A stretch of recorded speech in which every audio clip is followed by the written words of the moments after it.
Udah ini? Udah. Oke, sekarang kita wawancara sama Alfi Alfandi. Hey, assalamualaikum warahmatullahi wabarakatuh.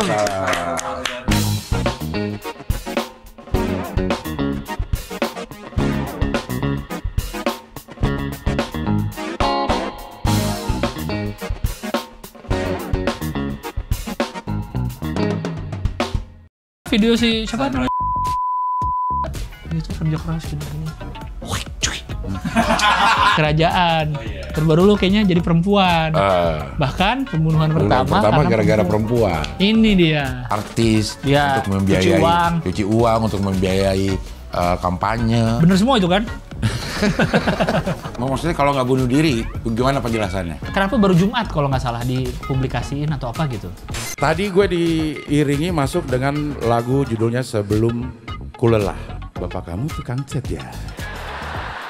Tapi lo kerja apa? Dagang, Cing, dagang. Dagang apa? Dagang spare part, Cing. Saya yang bagian supaya sampai di konsumen. Wah, lo berarti lo hilirisasi lo. Oke, gas. Yes, oke, gas. Jadi maksudnya anakku juga malah jadi rugi 2 kali.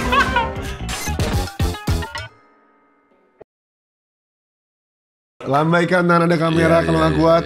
Alfi itu kan Alfi Syahri, berarti ada artinya lo 1000. 1000. Maksudnya itu lo anak ke 1000 atau? Bukan dong.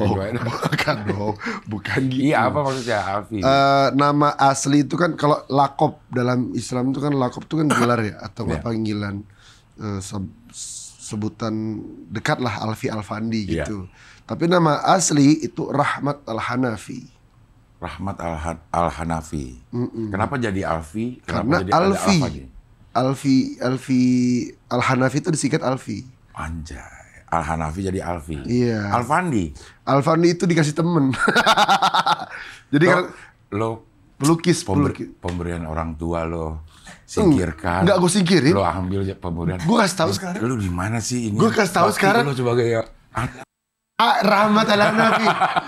Rahmat Al-Hanafi. Al-Hanafi. Iya. Alfandi dari? Gara-gara dulu gue tuh ngefans sama pelukis Afandi. Oke. Cuman gak gue bikin Afandi tapi Alfandi. Iya. Tapi kenapa lo kok ngefans sama pelukis sih? Cukup unik juga nih. Karena seorang Afandi ini melukis dengan penuh rasa yang somehow kan pelukis ini kan ketika dia melukiskan sesuatu menuangkan rasa yang bisa menerjemahkan itu cuma dia doang. Iya. Dan orang-orang yang sefrekuensi dengan dia. Itu menurut gue kayak wah menarik nih. Sisi seni, lukis, musik juga begitu yang bisa menerjemahkan adalah dia sendiri dan orang-orang yang sefrekuensi dengan dia. Jadi kayak gue seneng nih sama Afandi ini gitu. Oh, jadi Alfi Alfandi lah. Iya. Oke. Tapi lo anak asli Jakarta atau dari? Ya secara look tebak anjing. Kayak bukan daerah Jawa kayaknya ya. Sumatera kayaknya. Betul, beda. Oh, dari Medan. Logat-logat masih ada dikit sih. Tapi lahir di sana. Lahir Medan, besar Medan, sampai selesai SMA cabut Jakarta, tapi bokap Jogja. Hah?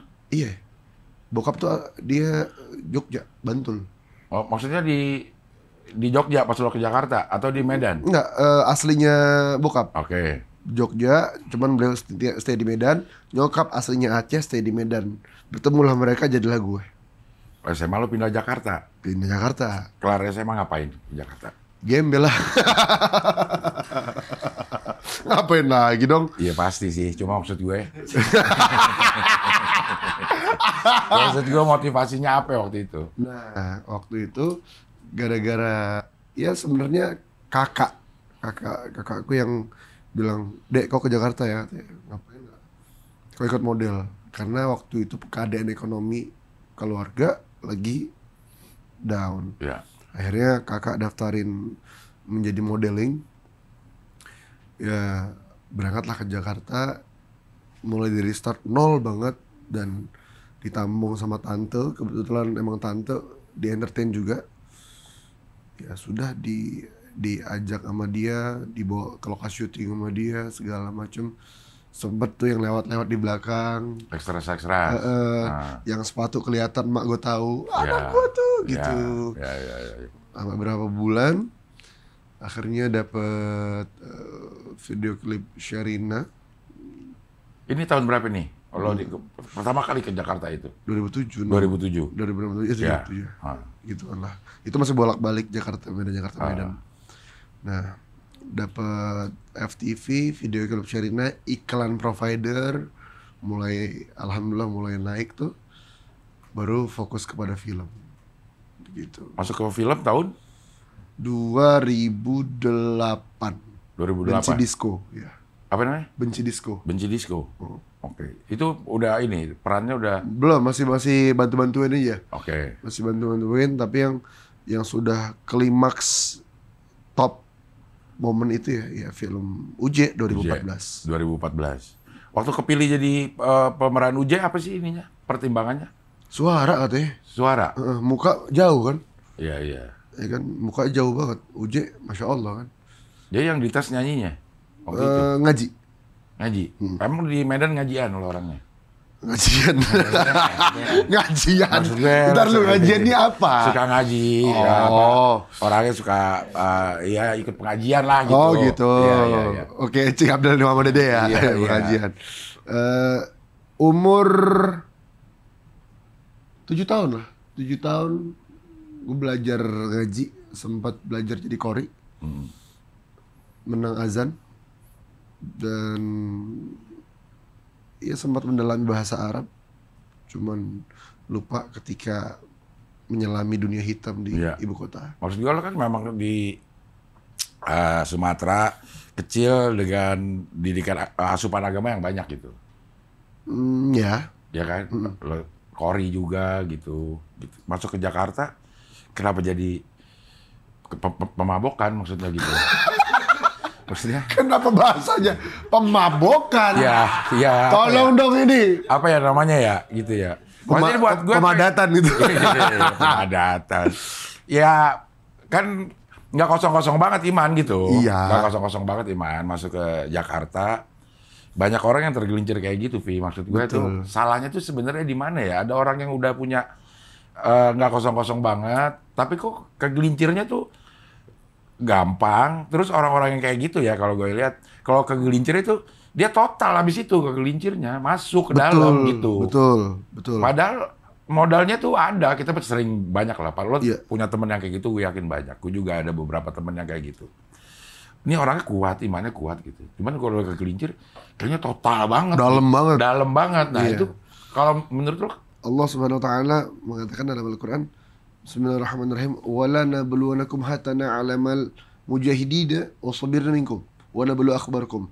Tidaklah kami menguji kalian hatta na'lamal, sampai kami mengetahui siapa yang benar-benar berjuang di jalan Allah, yang sabar di jalan Allah. Setelah itu Allah tempatkan pada tempatnya.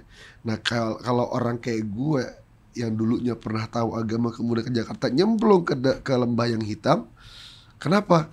Karena tergiur akan keindahan dunia, Cing. Pengen tahu, kok orang nih pada have fun sih? Apa sih yang dicari? Oh, ternyata yang dicari senang, bukan bahagia. Karena kebahagiaan hak mutlak bersama Dia, Sang Maha Pencipta. Bedanya senang sama bahagia apa? Kalau senang ada batas waktunya. Kalau bahagia dunia akhirat. Ya. Iya kan? Bukan, maksud gue kenapa si iman itu tidak bisa membentengi? Karena itu dia, iman kan naik turun. Pas lagi turun lah. Iya. Ya. Kalau iman malaikat kan stabil tuh. Ya. Iman para nabi naik terus. Iman kita manusia naik, lagi naik. Oh, kita berhasil atau membentengi diri kita. Gua mau. Tapi ketika lagi turun, yuk, udah sekali aja. Yuk, pas kali aja jebol. Begitu, dan akhirnya ketagihan terus menerus. Bukan karena sombong, Vi. Maksudnya? Maksudnya karena kita udah ngerasa gue punya iman, ya gue sebentar juga bisa balik lagi gitu. Karena gue tahu batasan gitu. Kadang-kadang orang kecemplung karena ngerasa apa yang dilakukannya itu ya gampang, nanti gue bisa balik lagi gitu. Karena ngerasa kita udah, gue punya modal kok untuk di taraf aman gitu ya? Iya gitu. Wallahualam ya, mungkin. Tapi kalau lo ngerasa memang lagi turun aja? Lagi turun aja. Bahkan kalau ya pernah terbesit, gue pengen nakal sekarang, jangan sampai ketika gue sukses, gue baru nakal. Waktu itu begitu. Iya. Cuman di berapa bulan ya? Di awal tahun pertama lah mulai nakal maksimal, overdosis hampir meninggal. Hidup lagi? Alhamdulillah Allah selamatin. Lu pernah mati hidup lagi? Bukan mati. Ya, maksudnya? Overdosis. Iya, terus? Iya, diselamatin sama Allah. Oke. Setelah itu berhenti tuh narkoba Inex. Ya. Dan Ada ini nggak pengalaman apa tuh sebutannya itu? Near death experience. Maksudnya, Pernah. lo nggak jadi ngerasa kayak, itu badan gue tuh di situ tuh gitu. Oh itu sering cing. Masa? Itu sering dulu. Nah yang paling parah 2012. Ngapain tuh pas apa? Overdosis lagi. Sebenarnya sih nggak over, orang masih di sini. Iya. Oh dek. Pasrah gitu. Kalau lo dikit aja di atasnya mati udah gitu ya. Nggak, ini udah biru cing. Kaki biru. Dia kayak ditarik gitu. Iya. Terus lo gimana tuh? Kan kita ini ada dua ya, ada badan, ada yang Ruh. Ya. Iya. Ruh mungkin yang bisa, mata kita bisa ngeliat kaki nih, gitu tuh. Nah, pada saat lagi pengalaman itu, yang ngeliat itu apa? Mata lo atau lo terasa udah pisah gitu? Gue masih lihat dengan mata. Cuman permasalahannya ini bukan halusinasi. Dari ujung jempol sampai ke atas betis itu membiru kaki gue. Naik. Seakan-akan sakaratul maut. Dan subhanallah, na'udzubillah, jangan sampai yang lain mengalami. Gue melihat malaikat Israel depan mata. Nggak dulu gitu loh. Iya. Gue gak bisa ngomong sih. Ah. Gue coba bilang Allah. Dalam hati ngomong, ya Allah, Alfi belum tobat, Alfi belum nikah, mama papa belum haji, mama papa belum umroh, minimal umroh ya Allah. Udah belum umroh? Umroh haji belum? Bokap nyokap? Iya. Umroh udah, haji Kawin belum? udah? Nikah udah gua. Oh berarti masih aman tuh haji. Lo janji lo gitu. Iya, haji belum. Kalau udah haji baru udah lega gua.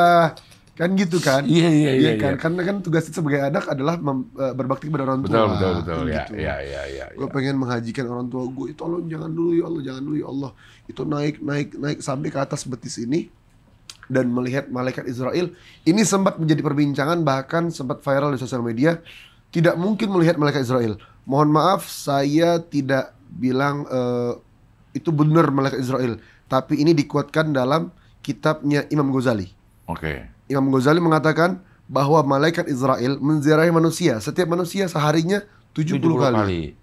Dilihat nih. Yes. Sekarang nggak nih? Iya. Sekarang nggak nih ya Allah? Lo ngambil jalan mana nih? Yoi. Lo ngambil jalan ini, wah kayaknya bakal ketabrak dah. Iya, Ya gitu ya, jadi ya disiap-siapin gitu ya. Dan malaikat Israel bertanya pada Allah, ya Allah, ku cabut gak sekarang dia? Apa kata Allah? Jangan, ku tunggu taubatnya. Ya.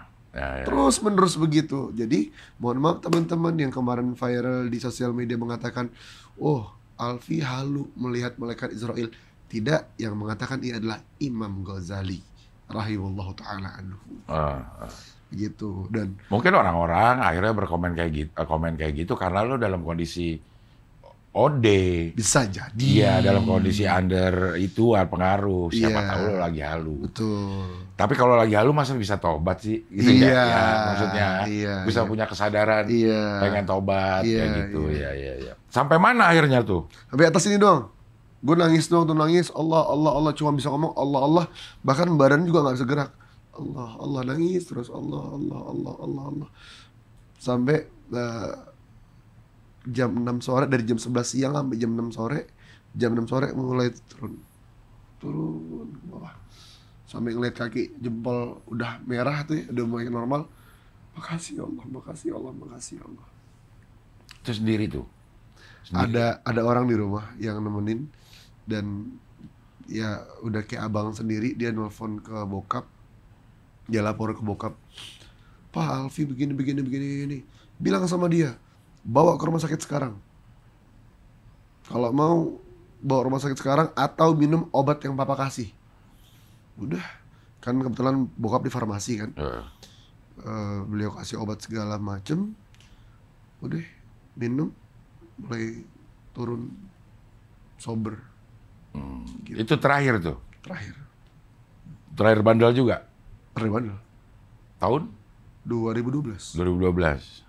Kelar udah nggak bersih lah nih sekarang. Insya Allah. Insya Allah bersih. Mudah-mudahan kita juga mati dalam keadaan bersih ya. Mudah-mudahan Amin, kita amin. wafat dalam keadaan husnul khatimah. Amin. Kata ulama, bagaimana mungkin matinya husnul khatimah kalau hidupnya nggak baik?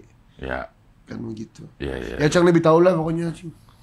Ya kan? Kan sering sama siapa? Mama Dede kan? Iya. Masya Allah. Kasih nasihat dong nih. Yeah. Ya minum dulu dah. Habis dengerin pengalaman hampir mati. Tapi itu pengalaman yang paling dahsyat, Cing. Gila. Dan kan kata orang, masuk malaikat bersayap. Iya. Ya kan? Gue cari di Al-Quran. Ternyata ada, Allah mengatakan apa? Ada malaikat yang sayapnya 3.000, ada yang 2, sampai kata Allah apa? Bima yasha, terserah Allah mau berapa. Iya. Jadi emang malaikat itu bersayap. Iya. Gitu. Sama cerita-cerita kayak gini, Vi, kalau menurut gue ya, itu akan bisa diterima oleh orang-orang yang sama seperti orang-orang yang bisa menikmati karya seni, yang sefrekuensi aja. Jadi bisa percaya dengan kondisi yang ada, kalau sama-sama pernah ngerasain. Hampir mati, overdosis, memang ininya macam-macam, apa namanya? Pengalamannya. Pengalamannya macam-macam, episode ininya, scene-nya juga macam-macam. Lo dapet scene pengen dicabut nyawa, ada scene yang bisa kayaknya ngeliatin orang gitu, udah mau itu terus masuk lagi, macam-macam. Mungkin hanya bisa dirasakan sama orang-orang yang pernah gitu, sama orang-orang yang percaya. Tapi kan kita ambil hikmahnya aja. Jangan pakau-pakau lagi gitu ya. Pakau. Di sini. Wah, aduh. Oh, iya. Apa nyari urat ya, nyari. Dulu tuh nggak pernah begini, kalau gini. Si uratnya cakep nih. Ini kelihatan orang lama. Uratnya dibilang cakep, betul nggak? Orang itu ya. Orang melihat mukanya cakep, apanya uratnya cakep. Coba dipegang tangan nih. Gampang nih katanya. Ya nggak usah dibebet-bebet, nggak Iya, usah. Kan? gampang nih gitu. Iya. Bahaya ini. Bahaya orang-orang dah. Terus lo bikin bikers dakwah. Betul. Nah itu apaan maksudnya? 2017 gue berangkat keluar ke Yaman, mencoba mencari apa yang dicari selama ini, yaitu kebahagiaan. Pulang dari sana, guru berpesan, ya waladi dakwah fi makanak, wahai anakku dakwah di tempatmu. Kalimat ini kan luas, dan guru yang ngomong begini banyak, bukan satu guru. Habib Umar, Habib Ahmad Segaf, kemudian banyak ulama-ulama lain mengatakan begitu. Sampai akhirnya gue ngobrol sama bini gue, sayang, ini guru-guru ngomong begini maksudnya apaan ya? Gue dakwah sama siapa ya? Apakah sama anak-anak skate? Karena kebetulan kan gue main skate juga kan. Apakah sama anak-anak studio tato? Apakah sama anak-anak punk? Atau ke siapa ya? Bini gue bilang, Bi, lu kan anak motor. Ya dakwah sama anak motor. Oh iya ya. Namanya apa ya? Namanya biker dakwah. Terus dia bilang, lu mikirin gambar, gue siapin sosial medianya, kata dia. Oke, gue gambar, yaitu gambar trompa Nabi atau sendal Nabi, tapi di atasnya ada motor. Berharap anak motor mengikuti jejak Nabi Muhammad SAW. Begitu.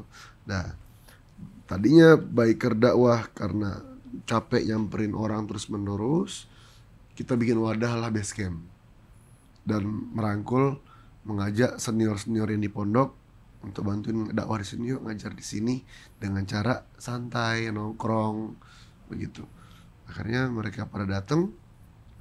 Alhamdulillah, bikers dakwah sekarang sudah memiliki program-program yang rutin, kayak rakap, riders kaji kitab, barbecue, bikers baca Iqra Quran, kemudian sabi, itu salawat Nabi.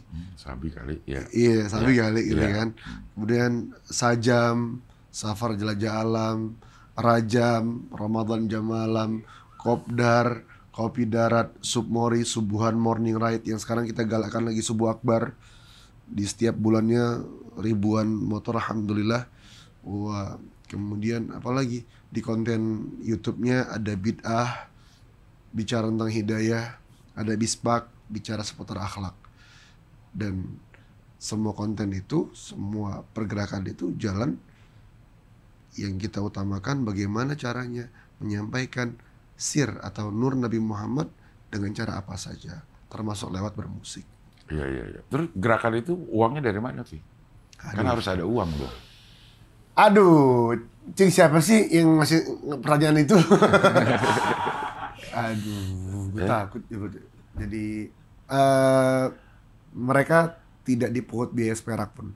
Nah, apalagi itu kan tetap harus ada penyelenggara, harus ada uangnya, Vi. Betul. Iya, nah itu maksudnya datang dari mana? Dari gitu. Allah. Semua juga. Iya. Gitu. Ya, Jadi ya emang nggak donatur, nggak ada donatur. Nggak ada. Nggak ada sponsor juga. Jadi emang deal-dealan sama istri. Ya. Hasil kerja dipotek. Hasil kerja, hasil infak orang misalnya kayak pengajian kayak kemarin kita. Iya. Itu dipotek. Potek buat bikers dakwah berapa, buat rumah cukup nggak segini. Ya. Karena kebetulan emang istri, Masya Allah beliau mimpi mengidolakan sosok yang dicintai Nabi, yaitu Sayyidatuna Khadijah. Ya. Jadi kenapa enggak kita berjuang untuk berdakwah, berjuang untuk dakwah Nabi Muhammad SAW. Ya meskipun kita masih banyak kekurangan, meskipun kita masih banyak lemahnya, banyak kurangnya, paling enggak dalam perjuangan ini mudah-mudahan kita mendapatkan pandangan Allah dan Rasulullah SAW. Iya. Jadi dari kocek pribadi ya. Kalau ada yang pengen seperti lo, nggak tahu nih uang gue pengen gue pakai apa ya, gue pengen berbuat kebaikan. Terus masuk ke bikers dakwah. Ada gak orang-orang? Banyak kali yang kayak gitu, mau kayak gitu. Iya, itu dia tuh Cing masalah. Jadi gue tuh bikin rekening yayasan bikers dakwah tuh baru Cing. Baru gara-gara disuruh orang. Ya. Disuruh orang. Ketika udah bikin, gue malu ngasih tahu aja ini rekening. Kayak aduh gimana ya. Jadi kalau misalnya ada orang mau ngasih ke bikers dakwah, kabarin aja gitu. Jangan gimana ya bahasanya. Lo nggak pajang nomor rekening bikers dakwah nih gitu nggak? Enggak. Ya kalau mau ngasih ya alhamdulillah. Nggak ngasih ya udah gitu. Kayak malu. Allah terlalu baik sama gua gitu. Maksud gue kan itu bisa jadi wasilah orang-orang untuk berbuat baik siapa? Iya betul sekali sih, memang wasilah orang untuk menjadi amal jariah dia kan. Iya betul gitu. Dengan kegiatan yang dia senang, mungkin anak motor yang punya banyak uang, ngeliat anak motor dakwah demen dikasih gitu misal. Kenapa nggak di? Kalau yang ikut ratusan ribuan kan uangnya banyak yang keluar, Vi. Iya. Kalau ntar rezeki lo mentok, ntar nggak jalan lagi tuh dakwah gitu. Kalau dibilang rezeki mentok, jalan dakwah nggak jalan lagi, pernah kejadian Cik. Nah. Iya mau nggak mau jual apa yang dipunya. Jadi Ya. Kalau teman-teman pengen mau, ya silahkan. Tapi gue nggak bilang, ini gue ada yayasan, dan ngomong bikers dakwah silahkan. Malu ngomong begitu. Tapi kalau misalnya Allah kasih hidayah kita semuanya, terus mereka ngomong, Vigo pengen ngasih ke bikers dakwah, boleh nggak? Boleh silahkan. Iya. Di IG-nya ada nomor rekeningnya. Nggak tahu gue, karena gue nggak mau bilang IG-nya. Ini nih rekeningnya nih, nanti kita taruh di deskripsinya. Ya. Oke. Oke, itu mah Cik Abdel yang bilang ya, bukan gue ya. Maksud gue nanti kegiatannya pasti jadi banyak lebih bermanfaat. Betul. Gitu, jadi banyak lebih manfaatnya mudah-mudahan. Amin. Ya. Dia lo memisahkan kegiatan dakwah itu walaupun buat pasti berdampak ke kita. Cuman menurut gue itu lebih banyak sosial. Iya. Memisahkan kehidupan sosial sama kehidupan pribadi lo tuh gimana ya? Karena udah ini nih. Kalau gue lihat dari cerita ini tuh udah bersilang-silangan gitu. Gimana saat lo nyanyi atau lo ini tuh baginya gimana tuh? Jadi kalau misalnya untuk ceramah emang nggak bisa diganggu, Cing. Ya. Atau bukan ceramah ya, bahasa sharing ya. Ya. Sharing nggak bisa diganggu. Oh, saat gue berdakwah atau menyebarkan kebaikan, waktunya ini. Kemudian waktu keluarga, Sabtu Minggu. Kemudian waktu bermotor, di Minggu paginya. Kemudian waktu orang curhat, di hari Senin, Selasa, Rabu ini. Bermusik, Kamis, Jumat, Sabtu. Oh, memang udah lo Iya, jadwalin ya? udah diplotin. Karena hidup itu kan paling penting adalah manajemen waktunya kan. Ya. Kalau misalnya kita nggak ketemu, ya berantakan. Ya, tapi resiko terbesar gue adalah ketika orang-orang yang datang pengen ngobrol, pengen, ya meskipun gue nggak ngasih solusi misalnya gitu ya, tapi gue paling nggak menjadi pendengar yang baik untuk mereka. Itu sampai jam 3 pagi. Dan itu gue bilang ke bini gue, maafin ya, ini orang lagi butuh curhatan. Ya kadang-kadang di rumah juga ya udah, cuman jangan terlalu sering, jaga kesehatan lu juga. Dan istri pernah bilang, lu mikirin umat Nabi Muhammad, tapi lu nggak mikir kesehatan lu. Bagaimana umat Nabi bisa berkesinambungan dalam perjalanan dakwah ini, dalam bermusik ini? Lu pikirin kesehatan lu. Makanya beberapa bulan ini sudah kita decide bahwa oh sekarang kerja itu ada waktunya, dan kalau ketemu orang ngajar itu ada waktunya, ada jamnya. Jamnya lebih awal lagi. Ya. Biar physically kita terjaga kayak gitu. Ya. Vi, ini balik yang waktu lo ke Tarim tahun berapa? 2017. 2017 ya. Itu kan gak ujuk-ujuk aja pengen ke Tarim kan. Ada keinginan dari tahun-tahun sebelumnya. Nah, itu pergaulan yang seperti apa sih sehingga akhirnya membuat lo punya cita-cita pengen ke Tarim gitu daripada ke Paris, daripada ke Amsterdam gitu. Kalau Paris di Bandung nggak ada, Cing. Pasar Impres di sini ada. Paris Panjapa. Iya. Tarim, nah itu lucu tuh, Cing. Iya. Waktu itu gue awalnya pengen di Rusaifah Mekah. Bilang ke Abu Ahmad, saya pengen belajar di sini. Kata Abu Ahmad, Alfi 10 tahun di sini nggak boleh kurang. Harus di Mekah tetap, ini? Iya, di Mekah Okay. tadinya. Wah, 10 tahun gue udah nikah lagi kan. Akhirnya ngomonglah ke teman-teman yang di Rusaifah. Hadramut aja, gue nggak tahu Hadramut ini apa nih. Gue nggak kenal Tarim ini apa. Gue balik ke Jakarta, mimpi guru Habib Umar. Terus mimpi Habib Umar, mimpi. Siapa ini? Ketemu Habib Ahmad bin Ali, Segaf. Habib, kira Alfi pengen mondok deh. Di mana? Di rumah beliau ada foto Habib Umar. Di tempat beliau. Di Hadramut. Iya. Tarim di mana tuh? Di Yaman. Ya kan, yaudah. Mau, bener gitu. Besok kesini bawa paspor. Udah diberangkatin sama beliau. Berangkat dengan perjuangan yang Masya Allah. Gara-gara mimpi itu mungkin adalah undangan dipanggil ke sana. Dari sini Abu Dhabi, Oman Solalah Tarim. Itu memakan waktu 2 hari. Total sebuah perjalanan. Dan di sana menemukan kenikmatan yang belum pernah ditemukan sebelumnya. Berapa lama sih di sana? Aduh, kalau ngomong berapa lama nggak berani sih, Cing. Sebentar doang sih tepatnya. Oke, iya.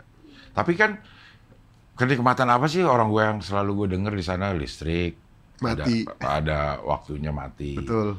Internet juga di beberapa spot doang Betul. dapatnya kayak Betul. gitu. Terus kenikmatan apa yang didapat di sana? Nggak ada dunia, yang ada akhirat. Yang ada sunnah Nabi. Yang ada senyuman, yang ada kebahagiaan, yang ada keikhlasan. Cing, orang tabrakan nih, Cing, ini motor jebret ditabrak.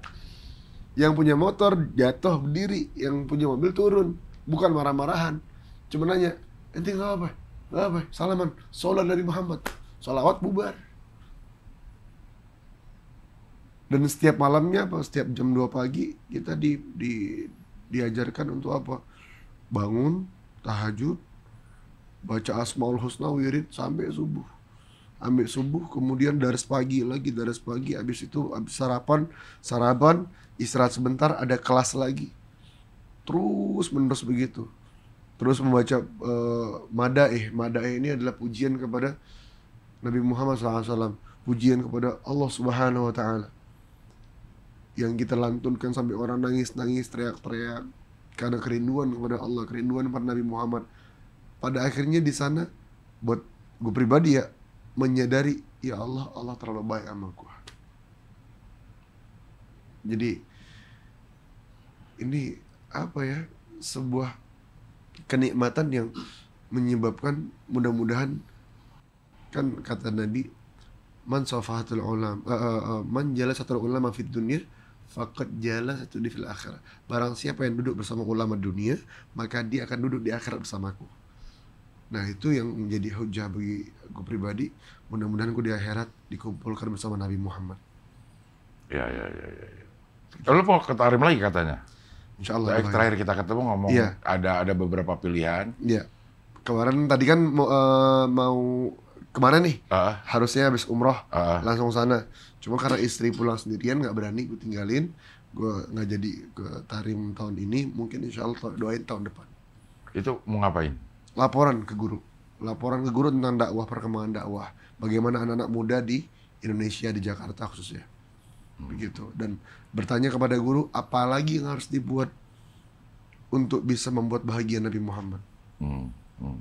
Yang gue suka jadi pertanyaan ya, misalnya ada Tarim itu sering dengar, Hadramaut juga gue sering dengar, cerita orang-orang di sana juga gue sering dengar,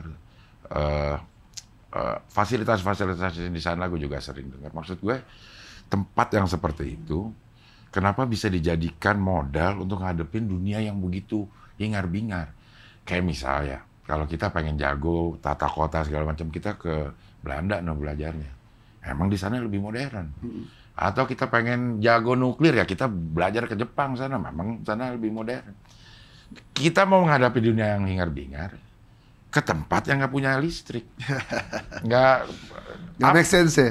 Iya. Nah, itu maksud gue, di mananya sih bisa kayak gitu? Karena di sana diajarkan keikhlasan, ketauhidan, dan bersyukur.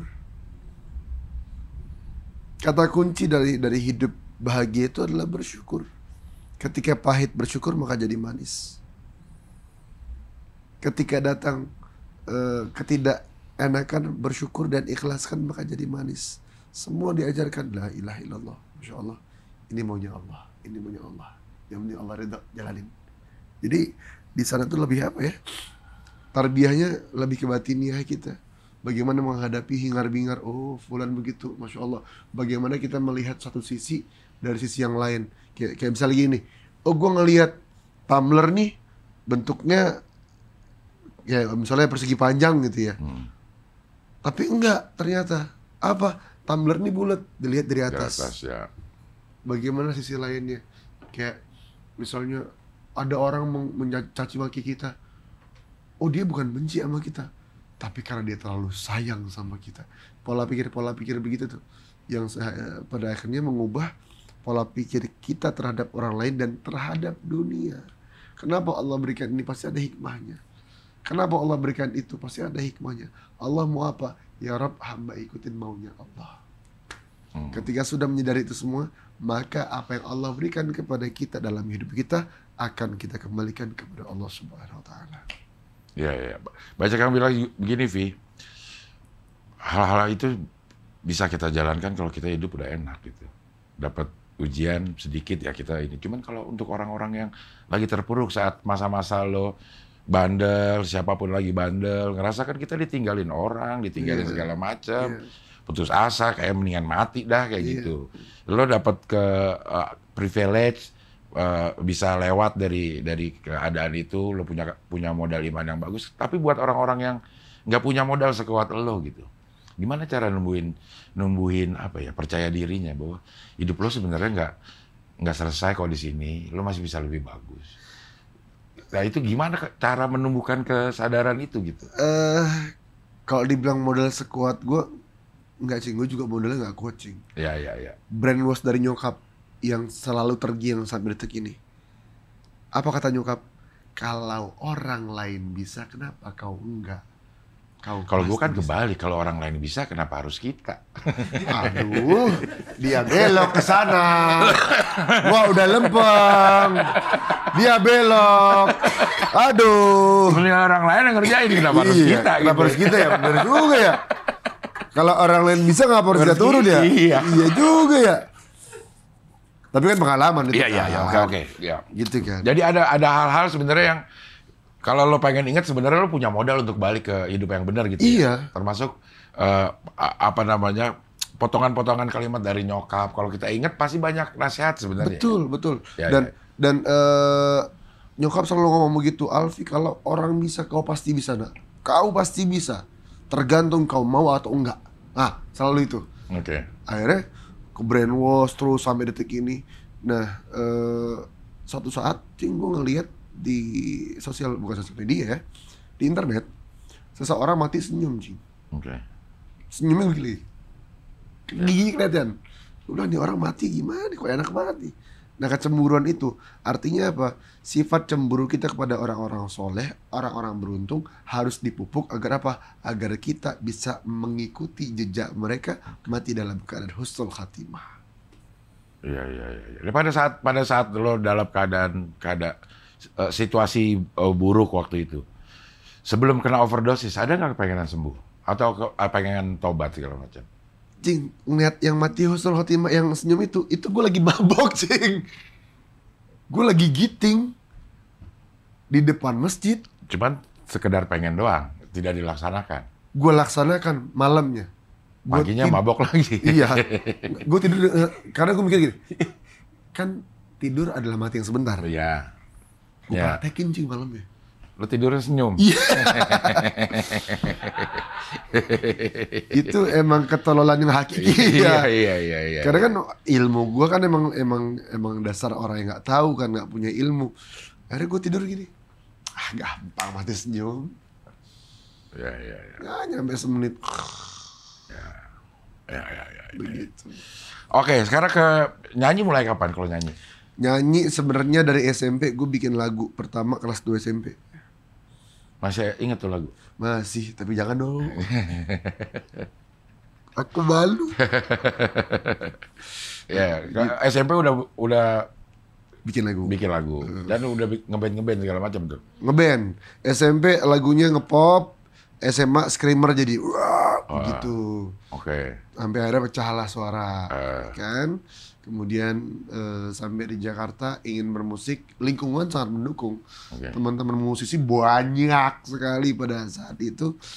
Tapi ada seseorang yang ya udahlah di film aja lah kata dia gitu. Lo ngapain main musik gitu.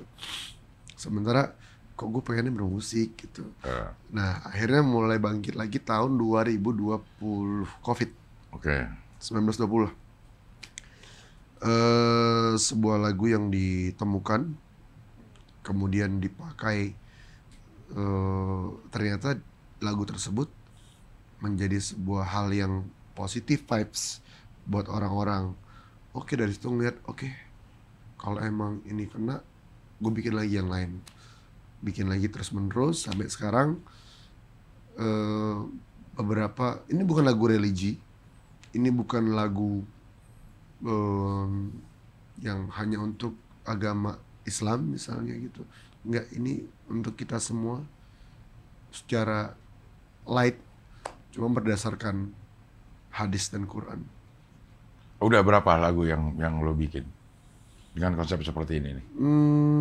IP 5. Wah, berapa, Wak? 9 nih total.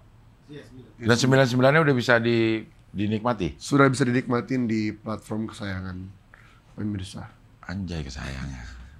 Pemirsa. Kalau nggak sayang, pemirsa lagi. Iya. Iya. Terakhir apa yang sedang dikerjakan untuk lagu? Yang lagi diproses sekarang, ya masih dalam penggodokan ya. Itu judulnya kasih tau ya aja ya. Itu gue sama gitarisnya 420. 420? Siapa namanya? Nui. Iya, Nui ya. Sama Bang Nui bikin berdua sama dia. Kita ngeluarin unek-unek dari hati masing-masing menjadi sebuah lagu. Dan kebetulan emang aku dari umur belasan bareng sama mereka. Sama si 420? Iya. Nui juga lagi mendekat ke ajaran-ajaran ini ya, religi? Kebetulan ini yang tahu ya. Dia nggak, tapi dia lebih ke secara apa ya, pola pikir sih dia. Iya. Pola pikir, dia bersyukur, dia paling bisa bersyukur dalam hal apapun itu. Kayak sekarang bervespa, ya kenapa harus bermewah-mewahan kalau yang dengan sederhana kita bisa bersyukur dan bahagia. Kayak gitu-gitu dia, Masya Allah dia. Nah, lagi bikin lagu sama dia, judulnya masih dalam rahasia. Dan lagu terakhir yang baru dibikin selain Takbir Dalam Duka kemarin adalah Rayuan Semesta. Oke. Rayuan Semesta kemarin aku nulis di sosial media, bilang bahwa sang pencipta itu berkesenian. Maksudnya? Desiran ombak di pinggir pantai, gerimis dan hujan adalah sebuah harmonisasi. Kemudian daun yang bergoyang menari tenggelam dalam cintanya. Dan erupsi gunung adalah sebuah alarm untuk kita kembali kepada Sang Maha Segalanya. Artinya apa? Semua alam ini ngajak kita untuk kembali.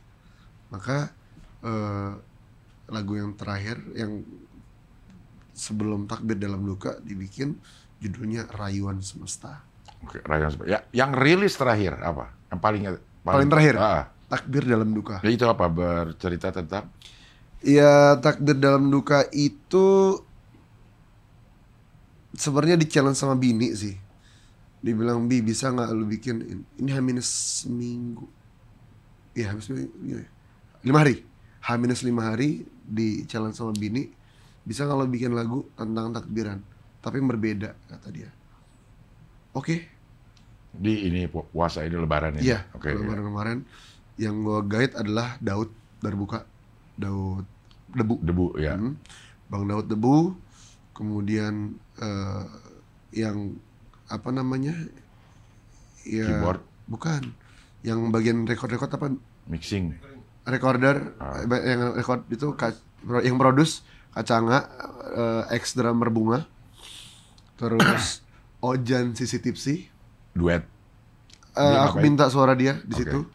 Kemudian ada si Prims, drummer 420. Kemudian ada Abizar, ada Omes, ada Gilang Dirga, ada istriku, ada Nazira Safa, ada Tiffany Kenanga, sama aku. Nah, ketika nyampe itu di base camp, Bang Daud udah bawa semua alat darbukanya. Dibilang, mana lagunya bro, kata dia.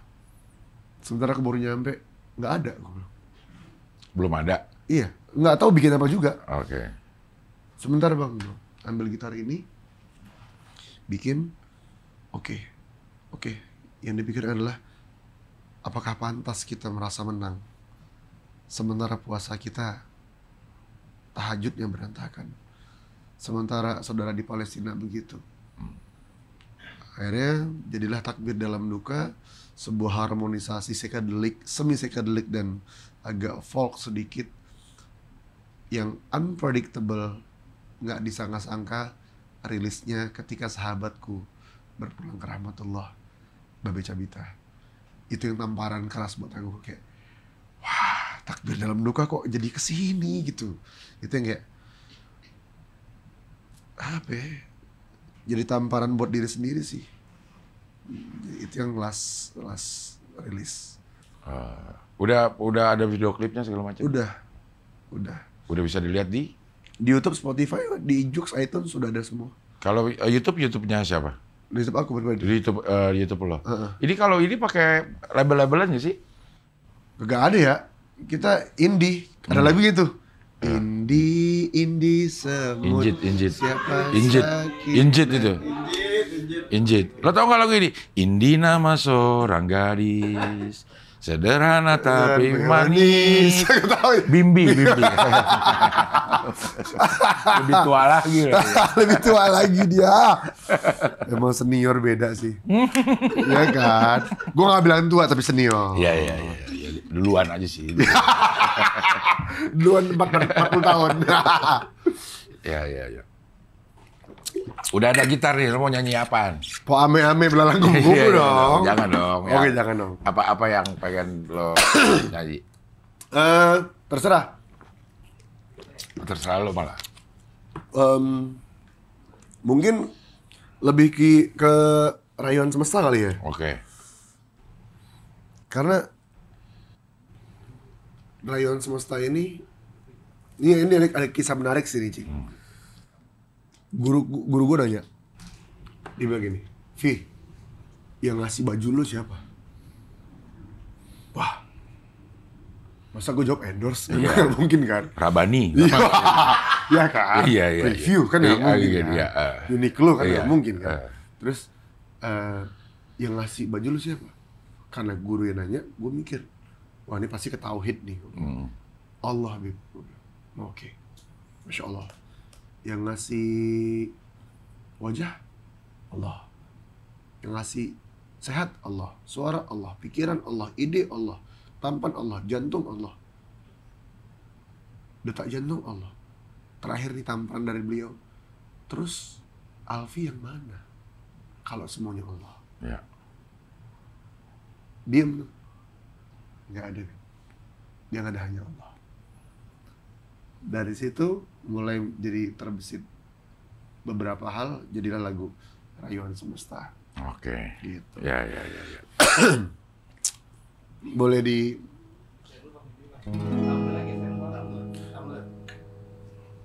Wow. Oh, enggak.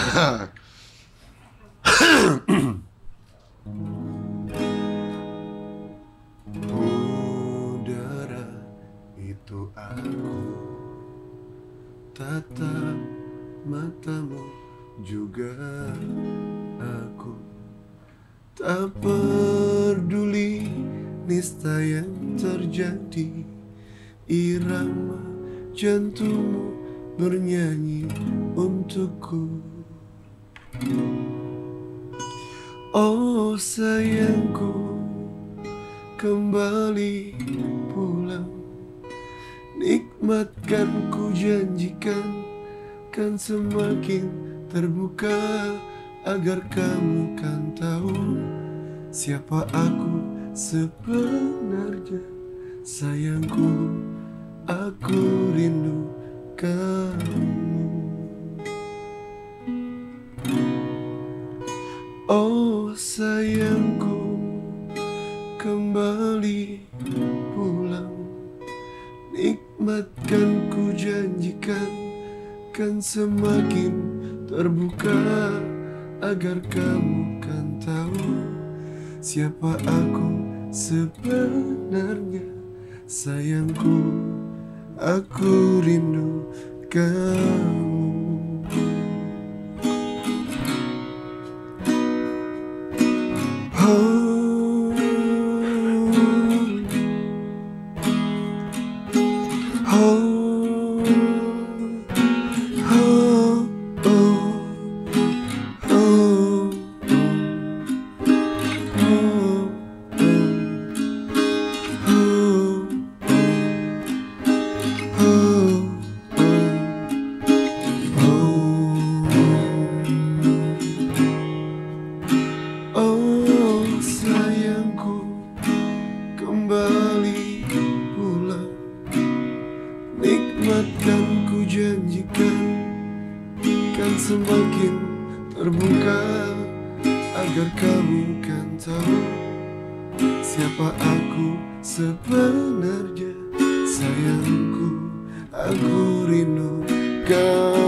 siapa aku yang sebenarnya.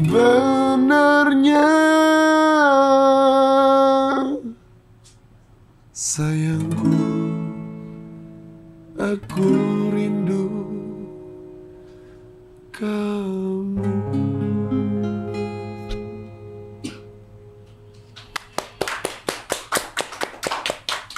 Sayangkunya siapa? Gue susah ngerti kalau ini lirik ngertiinnya. Ini dari Allah ke hamba. Oh. Jadi dalam, ya makanya gue bilang kan dari Al-Quran gue ambilnya. Dalam Al-Quran Allah bilang apa? Ya ayyatuhan nafsul mutmainnah irja'i ila rabbik.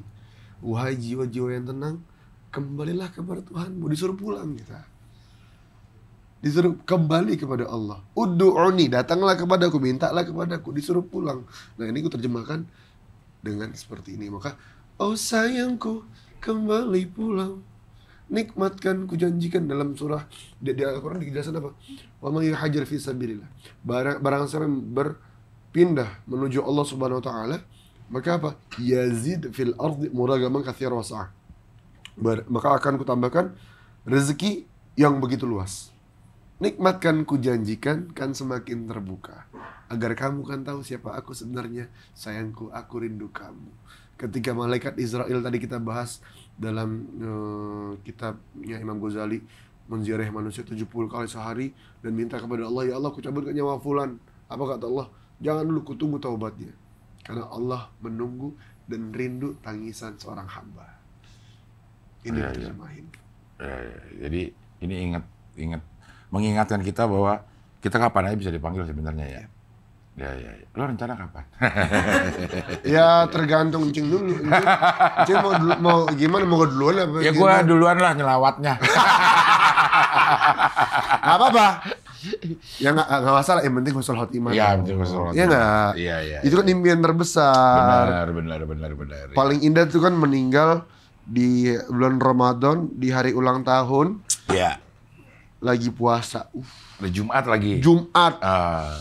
Gue mau lihat ini tanggal 27 September kapan yang hari Jumat. Mudah-mudahan husnul khotimah kita. Amin.